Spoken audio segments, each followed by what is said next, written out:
ധരണീഗർഭസംഭൂതം വിദ്യുൽകാന്തി സമപ്രഭം കുമാരം ശക്തിഹസ്തം ച മംഗളം പ്രണമാമ്യഹം.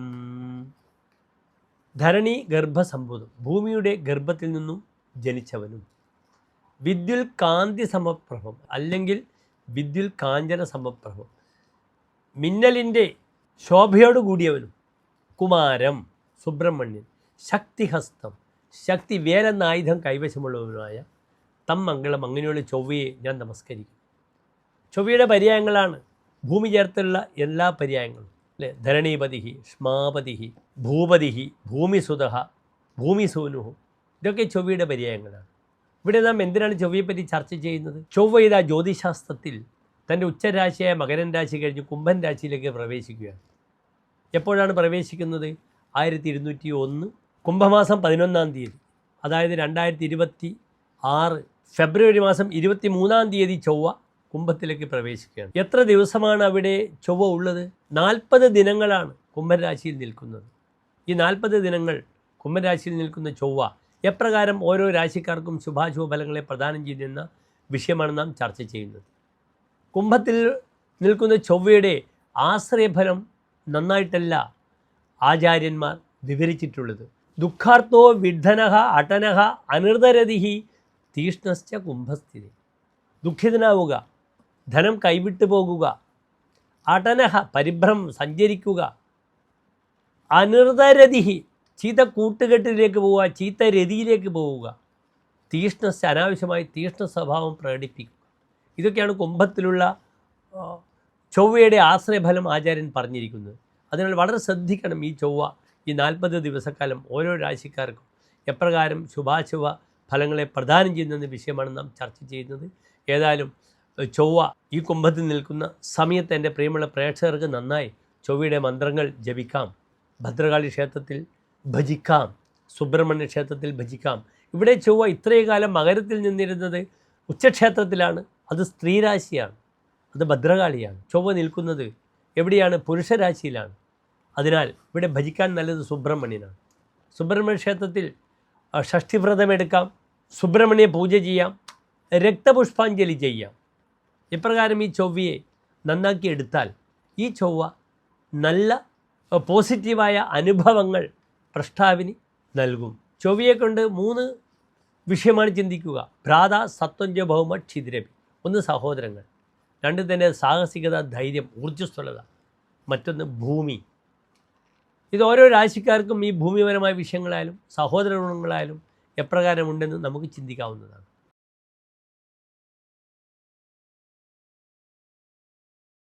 പുണർതം നക്ഷത്രത്തിൻ്റെ അവസാനത്തെ 15 നാഴിക പൂയം, ആയില്യം നക്ഷത്രങ്ങൾ വരുന്ന 2.25 നക്ഷത്ര സമൂഹമാണ് കർക്കിടകൻ രാശി. ഇവരെ കർക്കിടക രാശിക്കാർക്ക് ചൊവ്വ നിൽക്കുന്നത് 8-ാം ഭാവത്തിലാണ്. ഏതെല്ലാം ഭാവങ്ങളുടെ അധിപനാണ് ചൊവ്വ? ഒന്ന് കർമ്മം, അവരുടെ തൊഴിലിനെ ചിന്തിക്കേണ്ട ഭാവമാണ്. മറ്റൊന്ന് അവരുടെ സന്താനങ്ങൾ ചിന്തിക്കേണ്ട ഭാവമാണ്. അവരുടെ ബുദ്ധിയെ ചിന്തിക്കേണ്ട ഭാവമാണ്. അവരുടെ ദൗത്യങ്ങളെ ചിന്തിക്കേണ്ട ഭാവമാണ്. ഈ ചൊവ്വട്ടിൽ നിങ്ങൾക്ക് വളരെ ബുദ്ധിമുട്ടുണ്ടാക്കും. കർക്കിടക രാശിക്കാർക്ക് 40 ദിവസക്കാലം ജോലി നഷ്ടപ്പെടും. അങ്ങേയറ്റം മക്കളെ കൊണ്ട് അരിഷ്ടതകൾ വരും. ആശുപത്രിയിൽ കയറി ഇറങ്ങേണ്ടി വരും. വലിയ ബുദ്ധിമുട്ടുകൾ വരും സന്താന വിഷയത്തിലേക്ക്. പെട്ടെന്ന് പ്രഷർ കൂടി ഗർഭിണികൾക്ക്, പെട്ടെന്ന് 9 മാസവും ബാക്കി ദിനങ്ങളും വിധിച്ച സ്ത്രീകൾ 7-ാം മാസം പെട്ടെന്ന് പ്രിമച്യൂർഡായ കുട്ടികൾക്ക് പിറവി നൽകും. കഷ്ടപ്പെട്ടു പോകും. കുട്ടികൾ ഇൻക്യൂബറിലൊക്കെ ഇട്ട് വലിയ ബുദ്ധിമുട്ട് വരും. വളരെ ബുദ്ധിമുട്ട് വരും ഈ കർക്കിടക രാശിക്കാർക്ക് ഈ ചൊവ്വ, പ്രത്യേകിച്ച് ഗർഭിണികൾ. അപ്രകാരം തന്നെ മക്കളെ വളരെ ശ്രദ്ധിക്കണം. മക്കൾ പെട്ടെന്ന് തൻ്റെ കൂടെയുള്ള മക്കളെ പെട്ടെന്ന് റോഡ് മുറിച്ച് ഓടിപ്പോവുക, ശ്രദ്ധിക്കാതിരിക്കുക, വാശി പ്രകടിപ്പിക്കുക, വല്ല ചൂടുവെള്ളം, തീ കൊണ്ട് ബുദ്ധിമുട്ടുകൾ വരിക, മൊത്തത്തിൽ ബുദ്ധിമുട്ടാണ് ഈ ചൊവ്വ. അപ്രകാരം തന്നെ വലിയ ദേവാലയങ്ങളുടെയൊക്കെ വലിയ അധികാരമുള്ള ആളുകൾക്ക് പദവി നഷ്ടപ്പെടും, അപവാദങ്ങളിൽ ചെന്നുപെടും, ഈടി വീട്ടിൽ വരും. താൻ അന്യമായി ഉണ്ടാക്കുന്ന ഓരോ കാച്ചിനും സമാധാനം പറയേണ്ടി വരും. ചാണക്യ സംഹിതയിൽ ചാണക്യൻ പറഞ്ഞിട്ടുണ്ട്, അന്യായേന ആർജിതം ധനം തന്യായേന വിനാശതി. നിങ്ങൾ അന്യായമായി കാശുണ്ടാക്കിയാൽ അതേ ന്യായത്തിൽ നശിക്കപ്പെടും. പ്രാപ്തിയുടെ ഷോർഷേ വർഷേ സമൂലം തത് വിനശ്യതി. അത് 16-ാം വർഷം മുതൽ മൂലത്തോടു കൂടി പോകും. ഇന്ന് അങ്ങനെയാണ് സ്ഥിതി. എങ്ങനെയൊക്കെ പിടിച്ചു പറിച്ച് ഉണ്ടാക്കിയാലും അത് വളരെ പെട്ടെന്ന് തന്നെ അറിയപ്പെടും, പിന്നെ അത് നശിക്കും, അല്ലെങ്കിൽ അനുഭവിക്കാൻ പറ്റാത്ത അവസ്ഥയാണ്. അത്രയധികം ശാപമാണ് മറ്റുള്ളവരെ ചതിച്ച് പറ്റിച്ചുണ്ടാക്കുന്ന കാശുകൾക്കെന്നറിയുക. അതിനാൽ വളരെ ശ്രദ്ധിക്കണം. പൈൽസ് രോഗികൾ ഏറ്റവും ശ്രദ്ധിക്കണം. കണ്ണട വെക്കേണ്ടവർക്ക് കണ്ണിന് ഓപ്പറേഷൻ സമയമാണ്. കണ്ണുകൾ വന്ന് തട്ടുക, അളിയുക, ഇതൊക്കെ കർക്കിടക രാശിക്കാർക്ക് വരും. നിർബന്ധമായും കർക്കിടക രാശിക്കാർ മന്ത്രം ചൊല്ലിക്കൊള്ളണം. സുബ്രഹ്മണ്യ പ്രീതി ഓം വജദ്ഭുവേ നമഃ. സുബ്രഹ്മണ്യന് പായസം പഞ്ചാമൃതം ചെയ്യണം. ഷഷ്ടിവ്രതമെടുക്കണം. മക്കളെ ശ്രേയസിന് ഷഷ്ടിപൂജ ചെയ്യണം. 40 ദിവസക്കാലമുണ്ട് ഈ ഒരു സമയമെന്നറിയുക. അതിനാൽ വളരെ ജാഗ്രതയോടുകൂടി ഓരോ കാര്യങ്ങളും ദയവ് ചെയ്ത് ചെയ്യുക. ഇല്ലെങ്കിൽ ഈ ചൊവ്വ കർക്കിടക രാശിക്കാർക്ക് ബുദ്ധിമുട്ടുണ്ടാക്കും. അപ്രകാരം തന്നെ മന്ത്രമതിയായ ഗ്രഹം ചൊവ്വയ്ക്ക് ഭദ്രകാളി ക്ഷേത്രത്തിൽ ഭദ്രകാളി മന്ത്രം ചൊല്ലുക.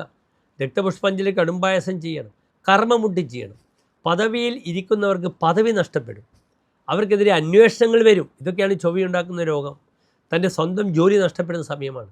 വേണ്ടാത്ത രേഖകളിലൊക്കെ ഒപ്പിട്ട് കൊടുത്താൽ അത് വലിയ കേസായിട്ട് വരുന്ന സമയമാണെന്ന് കൂടി അറിയുക.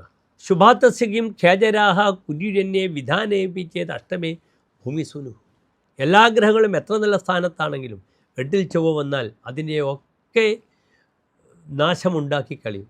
സഖാകിന്ന ശത്രുയതയെ സൽകൃതോപി. താൻ സൽക്കരിച്ച സുഹൃത്ത് തന്നെ ശത്രുവായിട്ട് വരും. പ്രയജ്ഞേകതയെ ഭൂയേതജ ഉപസർഗേഹി. എത്ര യജ്ഞിച്ചാലും തടസ്സങ്ങളുടെ പെരുമഴ തന്നെ വരും.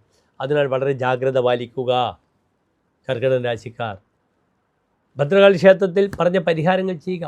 ഓം ഐം ക്ലീം സൗം ഹ്രീം ഭദ്രകാള്യൈ നമഃ. ഇതാകട്ടെ നിങ്ങളുടെ പ്രാർത്ഥന. എല്ലാ പ്രിയപ്പെട്ട പ്രേക്ഷകർ, കർക്കിടക രാശിക്കാർ 40 ദിവസക്കാലം ശോഭനമായി ഭവിക്കട്ടെ എന്ന് പ്രാർത്ഥിക്കുന്നു. നന്ദി, നമസ്തേ.